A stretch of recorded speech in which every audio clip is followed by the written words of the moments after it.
How to replay a snap on your Snapchat. Hey everyone, welcome back to another tutorial video. In today's video, I'll show you how you can replay a snap on your Snapchat.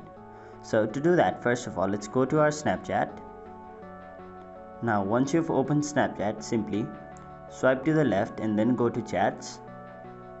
Now in order to replay a snap, first of all, let's open a snap someone has sent us. And now let's close it.